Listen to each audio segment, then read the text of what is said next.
Shana Tova. It's a privilege to share this evening with you. And as we prepare for the new year together, I'd like to begin by asking you a personal question.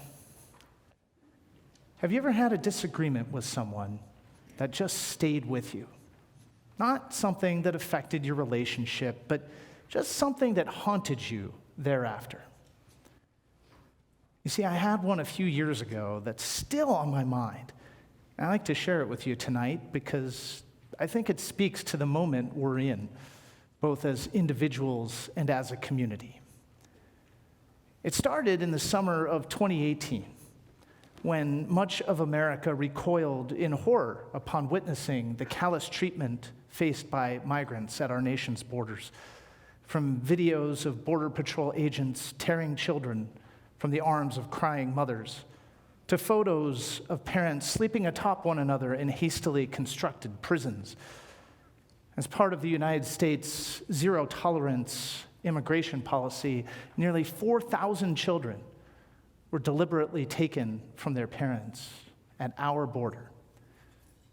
And though religion often lacks clear-cut guidance for issues of civic significance, in this case, Jewish wisdom seemed eminently clear. 36 times the Torah commands us to treat gerim, foreigners, with dignity and compassion, reminding us that we were once gerim in the land of Egypt. And so, I decided to raise my objections to a policy that seemed a violation of our tradition's teachings. I didn't pretend to know what the solution to immigration was then, and I certainly won't do that now. But I knew, like so many other Jews, like so many other Americans, that this wasn't it. And so as I collected my thoughts, I called one of my closest colleagues to get his opinion. When I shared my observations, he discouraged me from writing, suggesting that the word gerim, according to the rabbis, refers to converts, not foreigners, and therefore Judaism had nothing of substance to say about the families being separated at our nation's border. Frankly, surprised by his reply, I consulted several other colleagues with similar political proclivities, and I heard the very same answer. Gerim are converts, not foreigners. Now, to be candid, my friend isn't wrong. In rabbinic texts like the Talmud, ger indeed refers to those who choose Judaism. But when used in the Torah, the word ger is almost always translated as stranger. But to be safe, I reviewed each one of the 36 instances in which the Torah commands us to love the ger, from Exodus all the way to Deuteronomy. For instance, you shall not wrong the ger or oppress them, for you are gerim in the land of Egypt. You shall not oppress a ger, for you know the feelings of a ger, having yourselves been gerim in the land of Egypt. The ger who lives among you shall be to you as one of your citizens.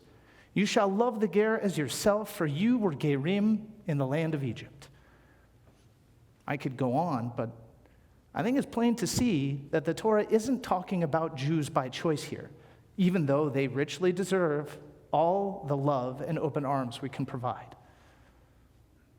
Rather, the Torah is talking about strangers, migrants from foreign civilizations who find themselves, for some reason or another, living in a new land. And the Torah unequivocally commands us to treat these strangers with the dignity they deserve as our fellow human beings. Thankfully, thousands of rabbis and pastors and priests and legislators and American civilians agreed, helping to create a national outcry so loud that even our government had to listen, reversing the policy of family separation as a carte blanche response to asylum seekers. But that startling conversation with my friend has stayed with me for years because, like so many recent events, it suggests that we Jews have begun to surrender to the seductive allure of America's political theater. In a nation that casts every choice as a battleground in a pervasive socio-political struggle, it can be easy to believe that the answer to every civic question can be found in the pages of the New York Times on one hand, or the Wall Street Journal on another. Pick your choice. But when we see every issue as solely a political issue, when we pledge our unwavering fealty to the banners of America's political agendas, we can risk losing sight of our tradition's most sacred teachings.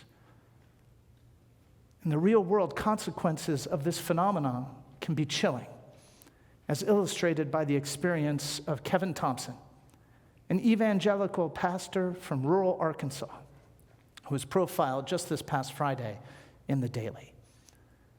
Though Pastor Thompson and the majority of his congregants grew up together in the same white, conservative, evangelical context, when his sermons or letters conflicted with his congregants' political loyalties, like the time he called for moral integrity from elected officials, or the time he advocated for racial equity, his church members retaliated quickly and viciously, openly questioning his integrity and his faith. The same people he prayed with, the same people he celebrated with, the same people he wept with for 19 years turned on him in an instant because the slogans they had gleaned from news editorials and stump speeches had become more important, more central to their identities than the scriptural truths that Kevin had devoted his life and work to, that his church members claimed to subscribe to. We Jews cannot allow ourselves to suffer the same fate. Yes, you can still argue with your rabbis. That's not what I'm saying. We make our share of mistakes.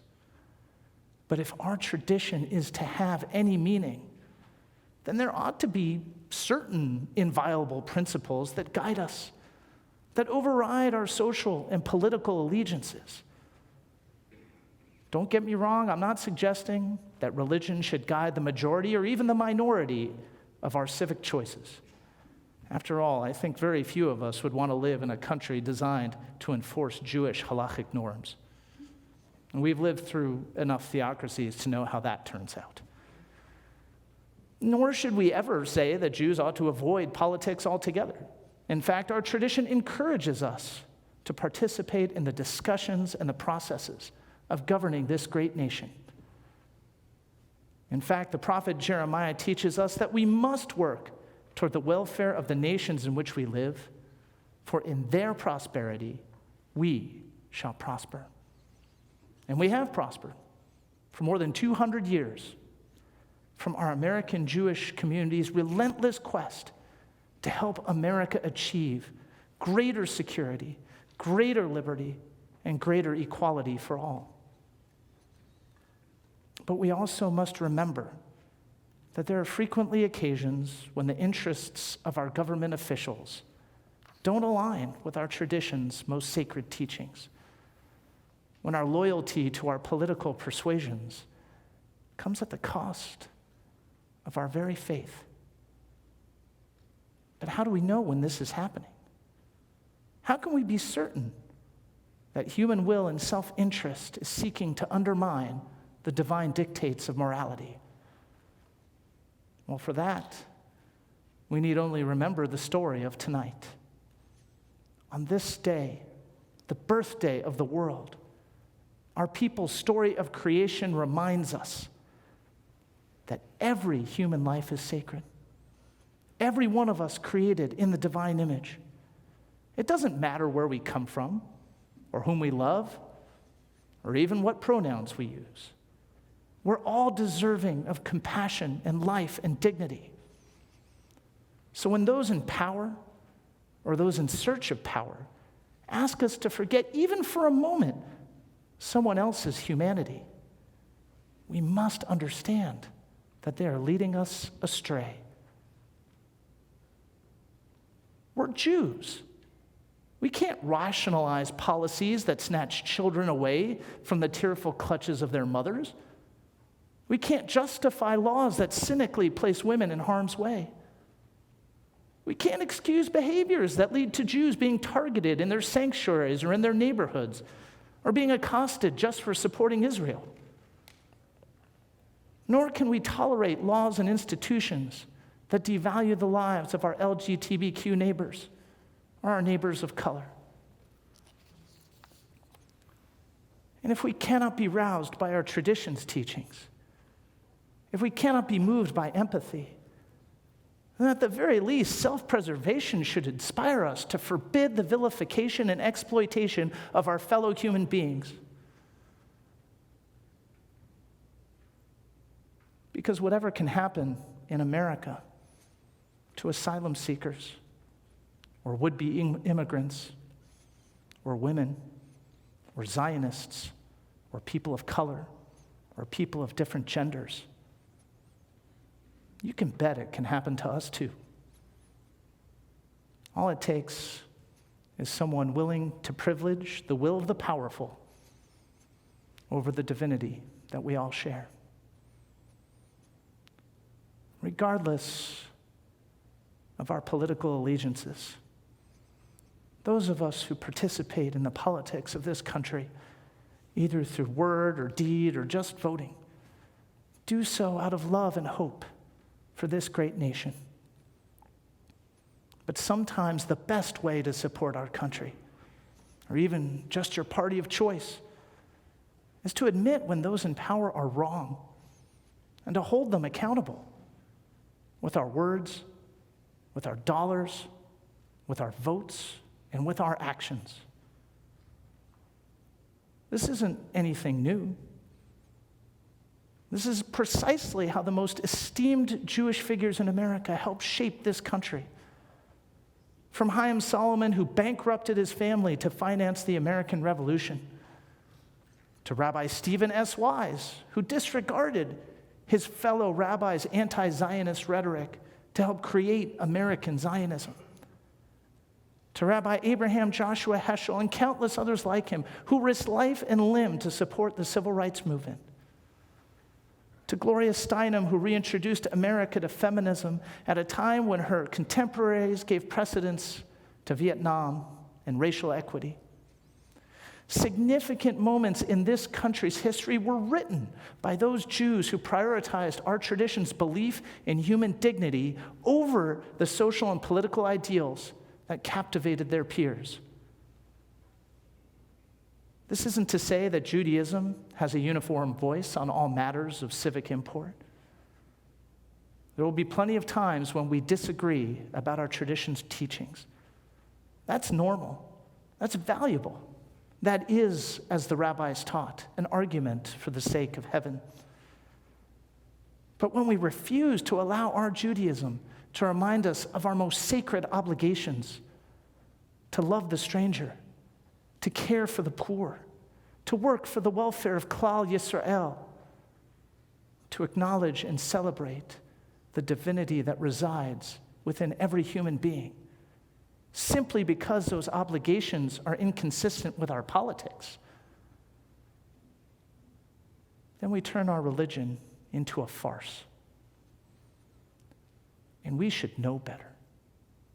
We should know better because our tradition demands better. We should know better because we've seen what happens when we privilege power over principle. And we should know better because we've witnessed firsthand the human potential for intolerance turned against us in Europe, in Iran and the Middle East, and in countless nations and civilizations throughout human history, going all the way back to Egypt, the very first time that we were Gerim. It's been 4 years since the United States ended its zero-tolerance immigration policy. 4 years later, there are still children who may never again see their parents. 4 years later, we still separate migrants from their children should they face even the most innocuous criminal charges. And 4 years later, demagogues still vilify and undermine the safety of asylum seekers for political gain. And 4 years later, I have discovered that all this time, I was wrong. The ger isn't the stranger or the foreigner.